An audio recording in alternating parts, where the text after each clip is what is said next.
네, 귀한 찬양 감사합니다. 점점 더 잘하시는 것 같고 이번에는 또 더 늘어났어요. 팀이 더 늘어나서 감사를 드립니다. 매주 수요일 날 예배 끝나고 저녁 늦게까지 이렇게 연습했는데 우리 한 분 한 분 감사를 드리고 또 오늘 드린 찬양의 고백대로 우리가 하나님의 귀한 교회가 될 수 있기를 바랍니다. 우리 이 시간 옆에 계신 분들과 함께 인사하겠습니다. 보고 싶었습니다. 반갑습니다. 서로 인사하겠습니다.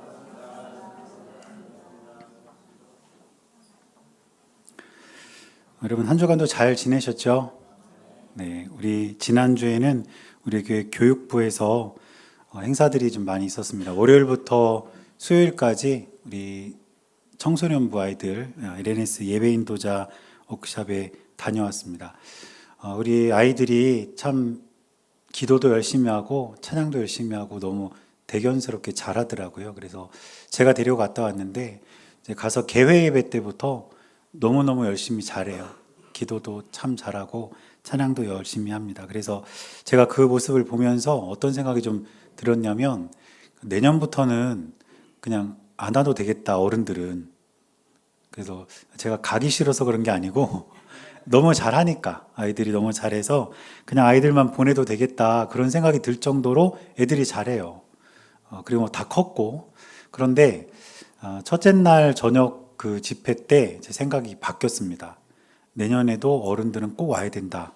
왜 바뀌었냐면 아이들을 위해서 같이 기도해 주기 위함이에요. 우리 아이들이 저녁에 예배를 드리면서 정말 찬양도 열심히 하고 기도도 열심히 했습니다. 7시 조금 넘어서 이제 예배 시작하거든요. 그럼 몇 시에 끝났냐면 11시 반쯤 끝났어요. 여러분들은 별로 안 놀라시네요. 4시간 넘게 예배를 드린다니까요. 저도 거기 뒤에 이제 있었는데 앉지도 않아요. 서서 찬양하고 막 그러는데 저도 무릎이 아파가지고 진짜 너무 힘들었는데 아이들은 정말 열심히 찬양하고 예배하고 하더라고요. 그런데 그 아이들을 위해서 기도해 줄 선생님, 기도해 줄 어른들이 꼭 필요합니다. 그래서 우리 아이들을 위해서 여러분들 더 많이 기도해 주시고 우리 아이들이 믿음으로 잘 자랄 수 있도록 격려해 주시면 감사를 드리겠습니다. 그리고 금요일, 토요일은 우리 교회학교, 유아이치부 아동부 우리 아이들 겨울 성경학교가 있었습니다. 이틀 동안 우리 선생님들이 열심히 준비하셔서 아이들이 즐거운 시간도 보내고 또 예배드리면서 또 은혜도 받고 이런 시간을 보냈는데 정말 많은 분들이 같이 도와주셨어요. 주방에서 도와주시고 또 차량으로 또 아이들 함께 이렇게 놀 수 있게 여러 가지 물건들도 만들어 주시고 이렇게 많은 분들이 도와주셔서 감사를 드립니다. 저 뒤에 잠옷실 옆에 보면 십자가가 있는데 혹시 들어오다 보셨나요? 아무도 못 보셨어요? 네, 저거를 어제 그 아이들이 활동을 하면서 만든 거예요. 고무줄 이렇게 하나씩 저기다 이렇게 끼우면서 십자가를 만들고 또 하나님은 어떤 분인지 예수님은 어떤 분인지 이렇게 저기다가 그들의 고백을 이렇게 글씨로 또 썼습니다.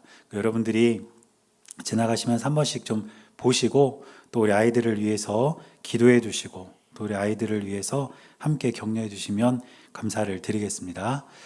오늘은 우리 교회 창립 7주년이 되는 주일입니다. 그래서 오늘 우리가 창립 7주년 감사 예배로 예배를 드리는데 성경을 보면 성경이 가장 강조하고 있는 가치 가운데 하나가 뭐냐면 사랑입니다. 그래서 오늘 본문에도 보니까 요한이 이 편지를 쓰면서 편지를 받는 자들을 사랑하는 자들아 이렇게 부르고 있어요. 그래서 오늘 본문의 7절 앞부분을 보면 사랑하는 자들아 이렇게 부르면서 우리가 서로 사랑하자 이렇게 이야기하는 것을 우리가 확인할 수가 있습니다. 그 뒤에 말씀을 쭉 읽어보면 요한이 뭐라고 이야기하냐면 사랑하는 자들은 하나님을 알고 반대로 사랑하지 않는 자는 하나님을 알지 못한다 이렇게 요한이 말하고 있습니다. 이 말은 다시 말하면 무슨 뜻이냐면 우리가 하나님의 자녀라면 서로 사랑하며 살아야 한다는 뜻입니다. 그러니까 그리스도인의 정체성은 어디에 있느냐? 바로 사랑에 있다는 것이죠. 우리가 예수님을 믿는 그리스도인이라면 우리는 마땅히 사랑하며 살아야 한다는 뜻입니다.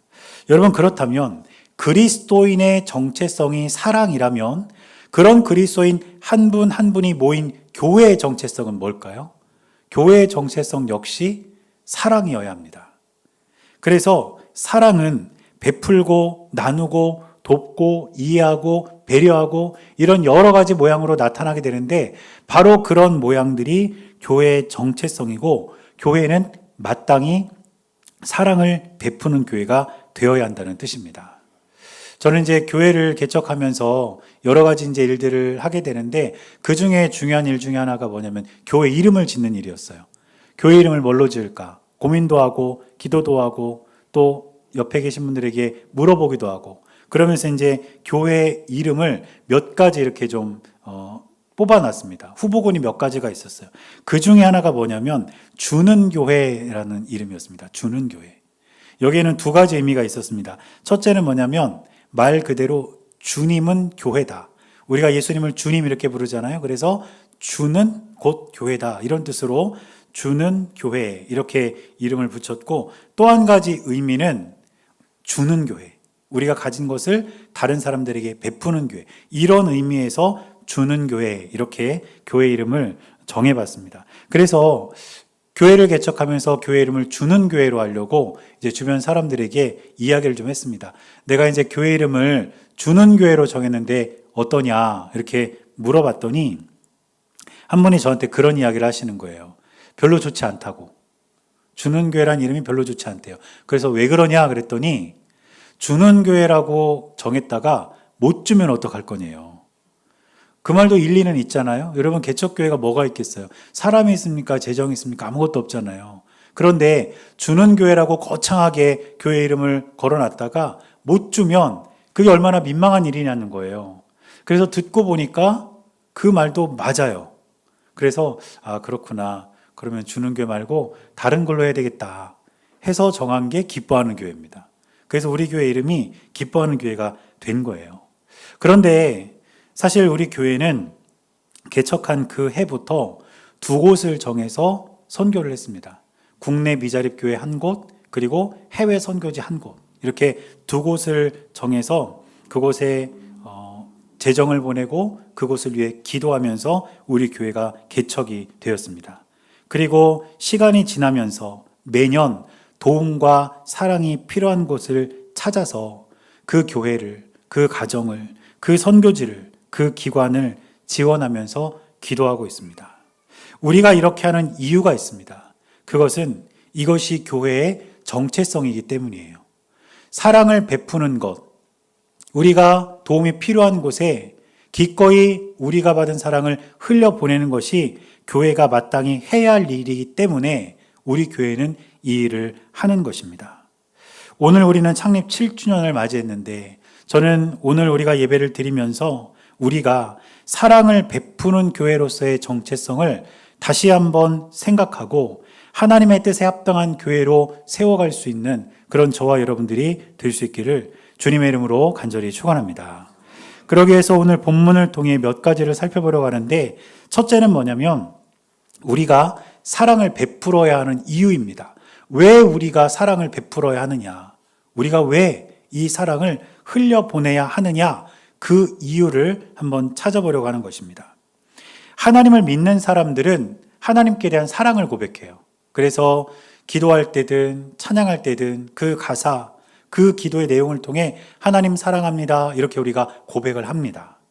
그런데 성경을 보면 우리가 하나님을 먼저 사랑한 게 아니라 반대로 하나님께서 우리를 먼저 사랑하셨다라고 기록하고 있습니다.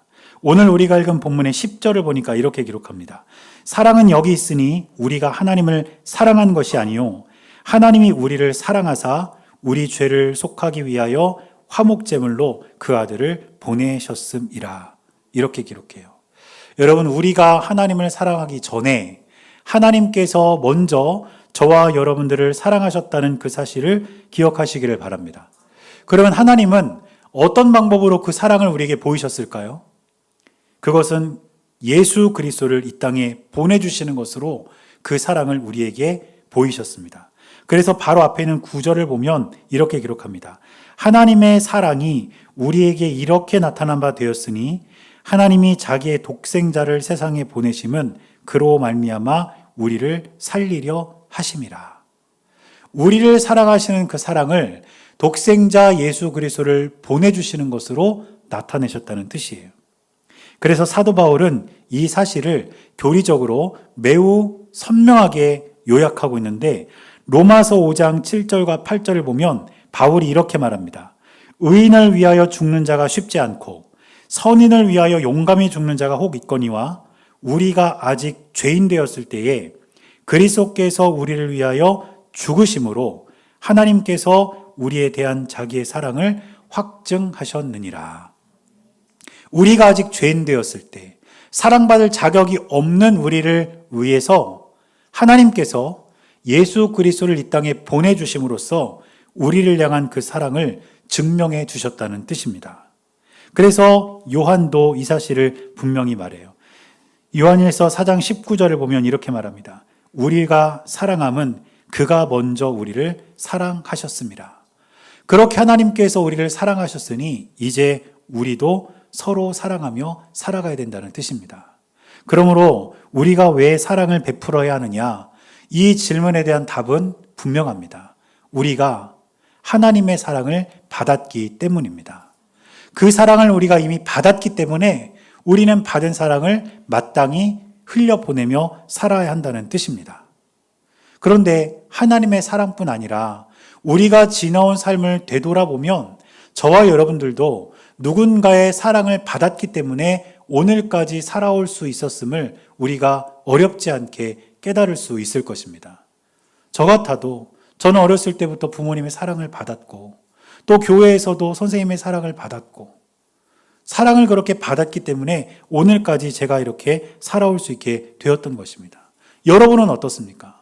여러분들도 누군가의 사랑을 받았기에 오늘까지 우리가 살아올 수 있는 것 아니겠습니까?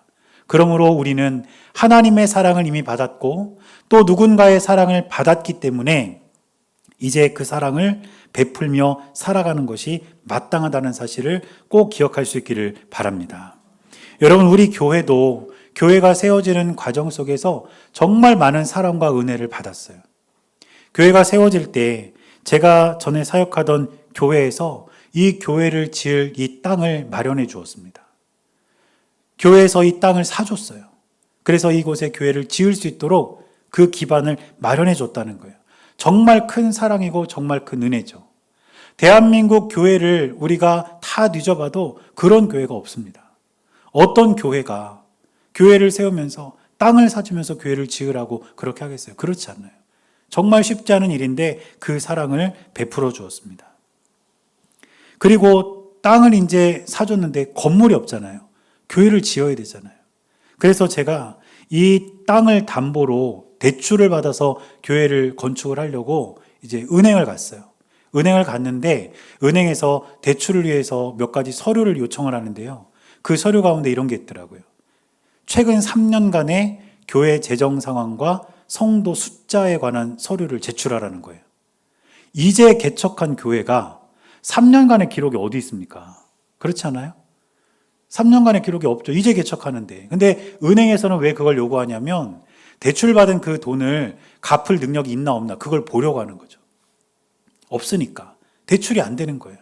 그런데 그때 한 장로님께서 본인이 보증을 서서 본인 재산을 담보로 우리 교회가 건축할 수 있는 건축비를 대출해 주셨어요. 그거 우리가 못 갚으면 그 장로님이 다 갚아야 돼요.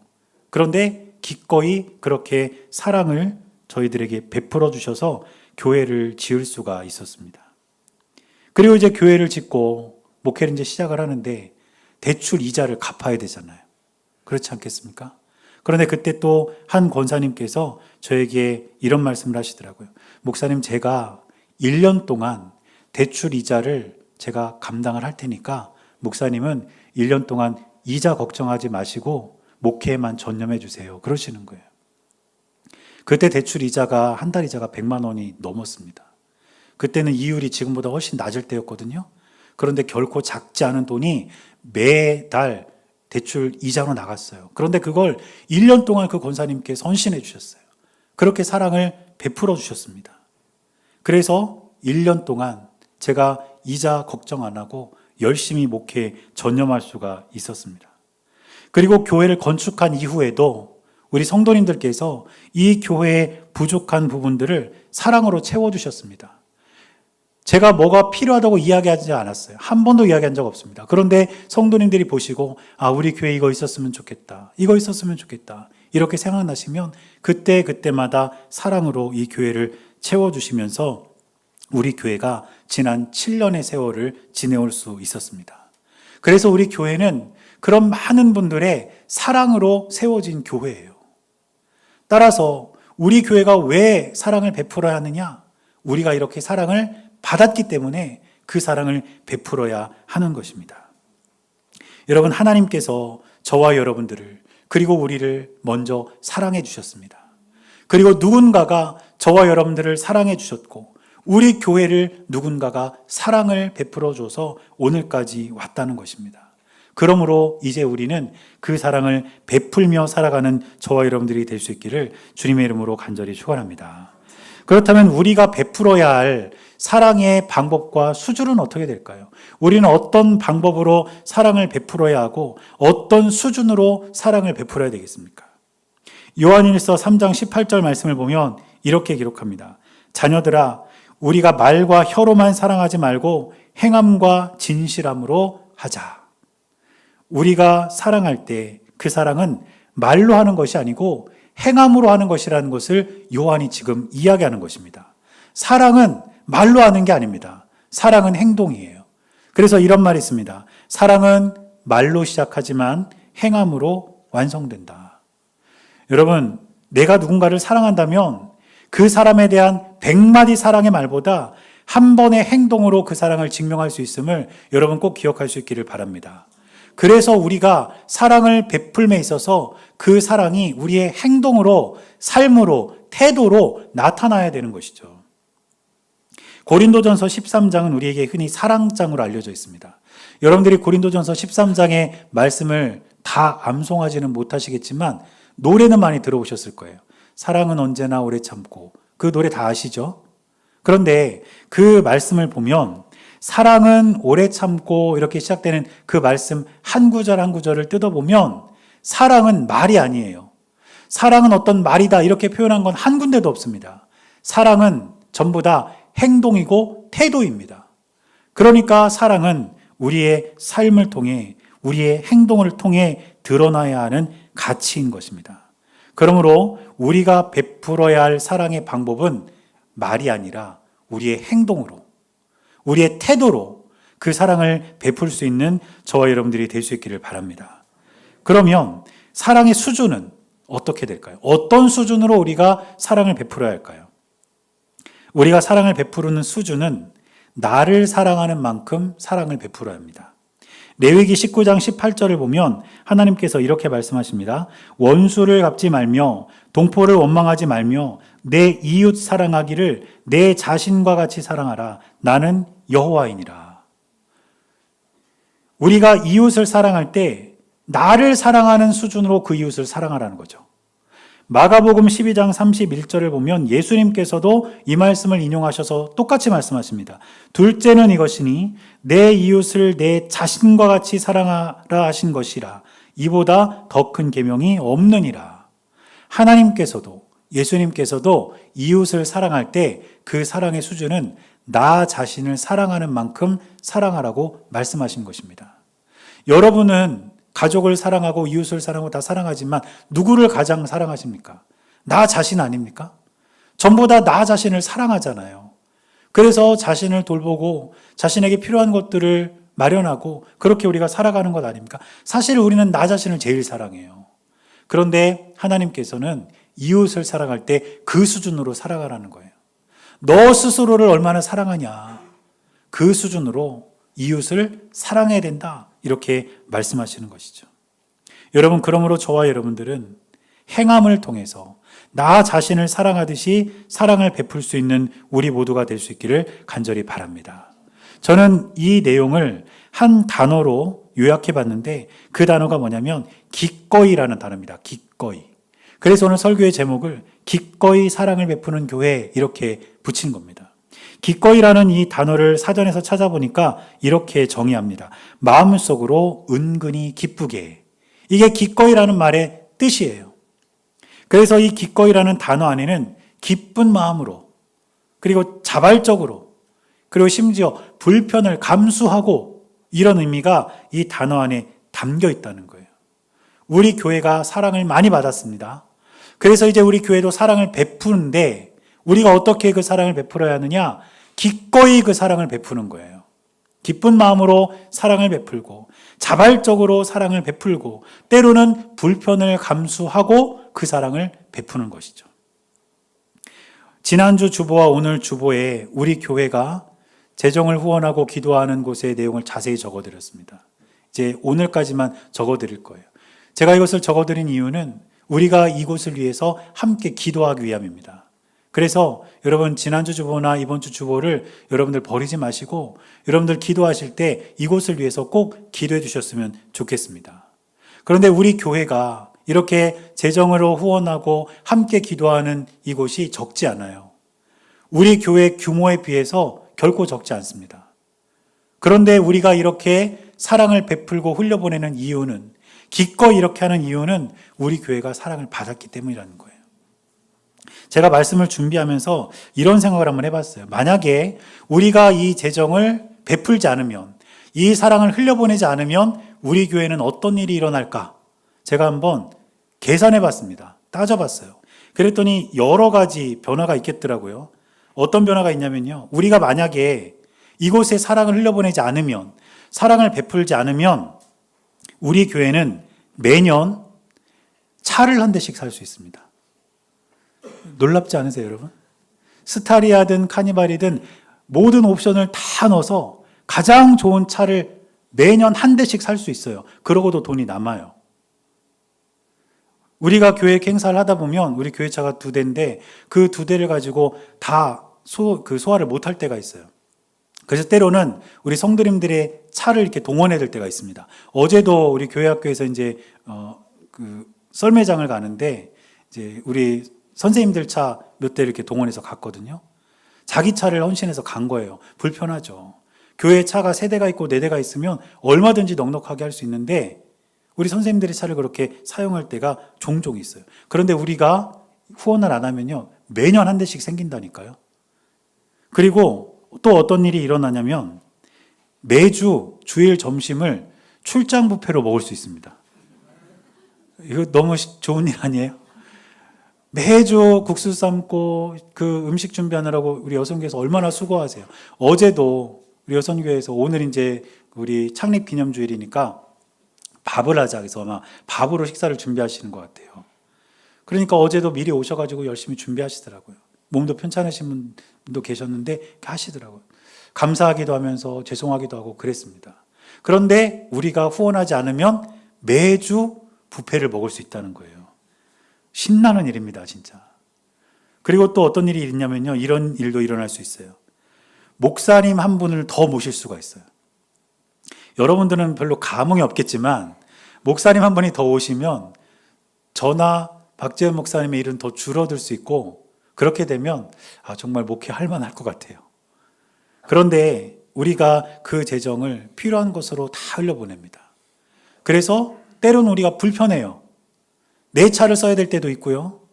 때로는 점심을 준비하기 위해서 수고해야 될 때도 있고요. 저나 박 목사님이나 더 한 번 더 움직이면서 목회를 할 때가 있다는 거예요. 불편합니다. 그러나 그 모든 것을 감수하면서 기꺼이 우리가 사랑을 베푸는 이유는 그것이 교회가 해야 할 일이고 그 사랑이 필요한 장소가 있기 때문입니다. 여러분, 우리 교회는 선교지에 복음을 전하는 선교사님들에게 후원하고 그것을 위해 기도합니다. 지난주에도 우리 수요일날 선교사님 오셔서 말씀을 전했는데 여러분, 선교사님 오실 때 꼭 같이 예배에 참석해 주세요. 선교지 이야기를 여러분 꼭 들어보세요. 우리가 살아가는 것과 전혀 다른 세상, 그러나 거기서 한 영혼이라도 더 구원하기 위해서 애쓰는 그 선교사님들을 위해 우리가 할 수 있는 것은 기도하고 조금이라도 그분들을 위해 사랑을 베푸는 것밖에 없습니다. 또 우리가 후원하는 곳은 병상에서 투병 중인 분들을 위해서도 우리가 후원합니다. 그분들은 지금 일어날 수가 없어요. 그런데 약값, 치료비는 계속 들어가고 있어요. 그분들에게 그것이 부담이고 어려움인데 우리가 작은 도움이라도 줄 수 있다면 그렇게 사랑을 우리가 베푸는 것입니다. 또 우리는 지역 교회에 사랑을 흘려보냅니다. 어떤 분들은요, 더 좋은 목회 임재가 나타나는데 가질 않아요. 왜 안 가냐? 제가 물어봤어요. 본인이 가면 그 뒤에 이 자리에 온 사람들은 금방금방 교회를 떠난다는 거예요. 그래서 본인이 그 교회에 왔을 때도 성도들이 물으시더래요. 언제 가실 거냐고. 그것이 성도들에게 상처인 거예요. 아, 우리 목사님은 여기 와서 조금 있다가 더 좋은 자리 나면 우리 버리고 가는구나. 그래서 이 목사님이 그곳에 가셔서 목회하시면서 결심하셨대요. 나는 여기서 은퇴하겠다. 작은 시골 마을입니다. 사람이 없어서 전도도 할 수가 없어요. 그러나 목사님이 그곳에서 목회하시면서 그 마을 어르신들의 손이 되고 발이 되어드려서 아프면 교회차 태워서 읍내 병원에 모셔다 드리고, 장날이면 장날에 가서 팔고 이걸 다 교회차에 실어서 같이 가는 거예요. 그런 교회를 우리가 후원하고 기도합니다. 우리의 사랑을 기다리는 곳이 많이 있어요. 그래서 우리는 기꺼이 그 사랑을 흘려보내는 것이죠. 이것은 여러분들이 하시는 일입니다. 여러분들이 땀 흘려 수고해서 주님께 드린 그 재정이 그것이 필요한 곳으로 흘러 들어가서 가치 있는 곳에서 쓰이고 있다는 사실을 여러분 기억하시고, 우리가 그런 교회로 세워져 가고 있음을 우리가 자부심을 가질 수 있는 우리 모두가 될 수 있기를 바랍니다. 여러분, 우리 교회가 자랑할 게 뭐가 있겠어요? 교회 건물이 크기랍니까? 아니면 교회 안에 편의시설이 있습니까? 주차장이 넓습니까? 우리 교회는 자랑할 게 하나도 없어요, 사실. 그러나 저와 여러분들이 자부심을 가질 수 있는 게 있다면 우리 교회는 기꺼이 사랑을 베푸는 교회다. 그 사랑이 필요한 곳을 우리는 찾아서 우리는 사랑을 베풀고 있다. 이것이 우리 교회의 자부심이 되고 여러분들의 자부심이 될 수 있기를 바랍니다. 세 번째로 살필 것은 뭐냐면, 우리가 베푼 사랑을 하나님께서는 기억하신다는 거예요. 우리가 드러내지 않아도, 우리가 다른 사람들에게 알리면서 사랑을 베풀지 않아도, 그래서 사람들은 몰라줘도 하나님께서는 우리를 기억하고 계신다는 거죠. 마태복음 6장 4절을 보면 이렇게 기록합니다. 내 구제함을 은밀하게 하라. 은밀한 중에 보시는 너희 아버지께서 갚으시리라. 여러분, 이 구제는 사랑의 아주 특별한 어떤 태도입니다. 그런데 그 구제를 은밀하게 했을 때 사람들은 모를 것 같아도 하나님께서는 알고 그것을 갚아주신다는 거예요. 우리가 사랑을 베풀면 하나님께서 우리가 베푼 사랑을 우리에게 다시 갚아주시겠다는 거죠. 사도행전 10장 4절을 보면 또 이런 말씀이 있습니다. 고넬료가 주목하여 보고 두려워 이르되 주여 무슨 일이니까? 천사가 이르되 내 기도와 구제가 하나님 앞에 상달되어 기억하신 바가 되었다. 고넬료는 하나님께 기도하고 구제하며 사랑을 실천했던 사람이에요. 그런데 그런 그의 사랑이, 그가 베푼 그의 사랑이 하나님께서 기억하고 계신다는 거죠. 여러분, 그러므로 우리가 사랑을 베풀면 하나님께서 우리가 베푼 사랑을 기억하고 우리에게 갚아주시며 또 다른 은혜와 사랑으로 채워주신다는 사실을 꼭 기억할 수 있기를 바랍니다. 여러분들도 여러분들의 사랑을 흘려보내세요. 누군가의 사랑을 베푸세요. 그러면 하나님께서 그런 여러분들에게 더 큰 사랑을, 더 큰 은혜를 갚아주시게 될 줄 믿습니다. 그러므로 하나님께서 우리에게 사랑을 주시는 만큼 우리는 더 많이 사랑해야 합니다. 그리고 이것은 아름다운 선순환이 되어서 내가 사랑을 베풀면 그냥 그 사랑이 없어지는 것 같고 내가 비워버린 것 같지만 하나님이 거기에 더 많은 것을 채워주셔서 또 더 많은 사랑을 우리가 나눌 수 있는 그런 아름다운 사랑의 선순환이 일어나게 되는 것입니다. 여러분, 교회의 목적과 정체성이 이렇게 사랑을 베푸는 것이라면 저와 여러분들은 기꺼이 그 사랑을 베풀고 또 하나님께서 사랑을 베푼 저와 여러분들을 기억하시고 더 큰 은혜와 사랑을 여러분들의 삶의 순간순간에 베풀어 주시는 복된 삶이 여러분들 모두에게 있게 되시기를 주님의 이름으로 간절히 축원합니다. 오늘 우리가 읽은 이 본문의 단락은 어떻게 끝맺음이 되냐면 12절에 이렇게 기록되어 있습니다. 어느 때나 하나님을 본 사람이 없으되 만일 우리가 서로 사랑하면 하나님이 우리 안에 거하시고 그의 사랑이 우리 안에 온전히 이루어지느니라. 여러분, 이게 무슨 말이냐면요, 하나님을 볼 수는 없어요. 하나님이 우리 눈에 보이지 않습니다. 그런데 눈에 보이지 않는다고 해서 존재하지 않는 건 아니에요. 여러분, 공기가, 산소가 눈에 보입니까? 안 보이죠. 그런데 어느 누구도 공기가, 산소가 없다고 말하지 않아요. 바람이 눈에 보입니까? 안 보여요. 그러나 누구도 바람이 없다고 말하지 않습니다. 눈에 보이지 않는다고 없는 게 아니에요. 하나님도 마찬가지예요. 하나님은 지금도 살아계십니다. 하나님은 우리와 함께 하십니다. 그런데 그 하나님은 눈에 보이지는 않아요. 그렇다고 하나님이 없는 게 아니라는 거예요. 그러면 눈으로 볼 수 없는 하나님을 우리가 어떻게 증명할 수 있을까? 그것은 바로 사랑으로 증명할 수 있다는 것이죠. 우리가 사랑을 베풀고 사랑을 나누고 또 우리에게 사랑이 부어지고 하나님께서 우리의 삶에 그 사랑을 갚아주시는 이 삶을 통해서 누군가에게 하나님의 존재가, 하나님의 살아계심이 증명되고 그것이 나타나게 된다는 것입니다. 저는 그렇게 기도합니다. 저와 여러분들이, 우리 교회가 기꺼이 사랑을 베풀므로써 여러분들을 통해서, 우리 교회를 통해서 하나님의 살아계심을 증명하는 우리 교회와 여러분들이 될 수 있기를 바랍니다. 그래서 우리는 받은 사랑을 이제 기꺼이 베풀며 하나님의 뜻을 따라 살아가고 그런 삶을 통해 보이지 않는 하나님을 사람들에게 증명하며 살아가는 우리 모두가 될 수 있기를 주님의 이름으로 간절히 축원합니다.